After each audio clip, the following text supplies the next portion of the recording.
Locals near the recent apartment fire in London that claimed the lives of 79 people are upset with these tourists who come by with the express purpose of taking selfies. Let's go to what we have here. They're putting up signs saying things like this sign placed under the West Way this morning. This kind of depressing it's kind of depressing that this even needs to be said. And then another one that says Grenfell Tower residents beg people not to take selfies at the scene of the fire. Volunteerists fix up Grenfell Tower. There's a lot to wade through right there, but one of the quotes from a Mashable article says, in case disaster tourists have lost all common sense and taste, displaced residents of the massive fire had to put up signs pleading visitors to stop taking pictures and stop taking selfies. What do you guys think? I agree. I mean, you said a line. We were talking about this off camera, Brett, or you said, where's the line? Well, the line is you just don't fucking do it. You just don't do it. And I mean, is it safe to say this is now hallowed ground for people because it was, people died there? So you should have, what would having a selfie on your social media of this tragedy do for you? It's like me going to ground zero, 9/11 after it happened, being, oh my God, I'm here at ground zero. Like when. Right, I get what's happening in that folks know that the default dynamic is to see something that's important or interesting and then get a selfie with it. Now what that process needs is folks to have an extra step that says, is this okay? Because and this happens a lot, periodically you'll see a story about at Auschwitz people are taking selfies. Yes. That's not okay. Where is that line?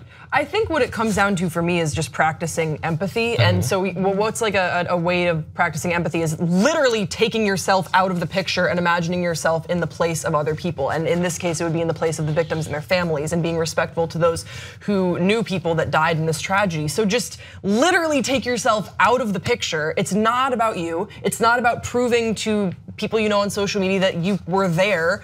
It's about being empathetic and compassionate to the people who are actually suffering during this time. Unfortunately, I don't know about you guys, wasn't surprised that this was a story. No, absolutely. Because I think it's sort of par for the course with where we are with social media and how we all want to put ourselves out there. I just don't understand what makes it cool to be at a place of tragedy. Like what makes it so cool to stand in front of a building that literally just last week burned to the ground. Unprecedented size. People. What makes it so cool for you to stand there? Hey guys, I'm here. I don't understand it. I know you understand it. I agree, Heather. But I think what makes it so cool, if you will, for the lack of a better word, is that people want to experience something that's outside of themselves. Like they weren't a part of this tragedy. That's probably never happened to some people, I would imagine. So to be amidst an experience like that to them, in some weird kind of screwed up mental way, is fascinating for them. It's right. There's a difference between like thinking something's cool and going to pay your respects. Sure. And I think that that's where the line is getting blurred, where some people are maybe going to pay their respects or just they want to see it, they want to feel that. Right. And then it's being morphed into a whole other realm on social media, which we should keep separate, and that's where the line is getting blurry, and that's what's so frustrating. And there's like two versions of like a personal moment, your personal experience of it. And those moments, those places that are just so heavy. A guy who works here just went to Omaha Beach, which is like the first scene in Saving Private Ryan, and was like, this is intense. And when you go there, you should have a personal moment. Yeah. Now, these days, it seems like anything that happens to you personally, you want other people to know about. And there's a way to share it where it's like, guys, you might have seen it on TV, here's what it looks like now. I think that's okay, but then again, does that require your face to be in it? Because either you're smiling, which is terrible, or you're like, this.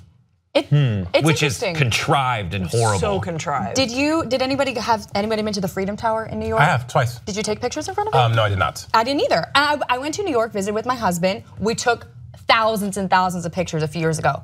We didn't take any pictures there because it just doesn't feel right. You know? I would say that a Freedom Tower, the reason to build it out of the ashes is to have a moment of triumph. And it's called a Freedom Tower, it's not called a Memorial Tower. It is this is what we're doing tower. I think that's slightly different, but still. And then the other question is like, if I go to Rome and there are ancient ruins of a slaughter, I think a lot of people just don't know what happened here. But that's just know stuff's ancient. old. This was last week. Right, That's so tragedy plus great time. point, Heather. That's why I was gonna. Great point, Heather. That things like the catacombs in Paris, where tons of people are dead underneath. There's the city of Paris. That's something that serves a different purpose. But when you're going to, that's like let's say the Getty Villa burning down, people dying. Right, so and then all of a sudden, 2 weeks later, people are at the Getty Villa taking pictures. It's like too soon, too soon. And also, I want to add that this goes back to the sermon I've been preaching here on Pop Trigger about the sickness of social media.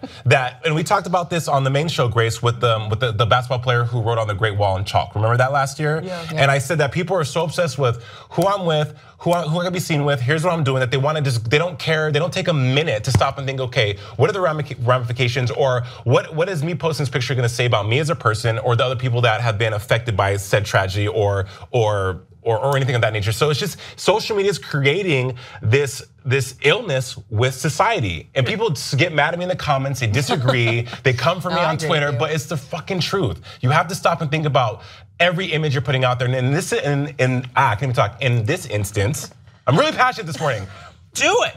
My Really coffee's think just about it, kicking because in, so it'll be a minute till I'm there. I mean, it's like people lost their lives. Yeah.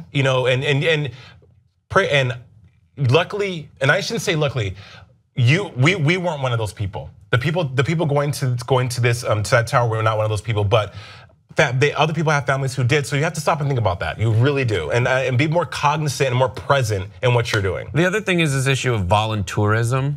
Have you heard about this? Voluntourism is like a multi-billion-dollar industry of people going on trips and volunteering with local charities and initiatives. And that sounds good, but I always get this feeling like one time I hung out with this person who was talking about, like, I went to Brazil. And in Brazil, they have these things called favelas, where people are poor. And I went on a tour of the favela, and it was amazing.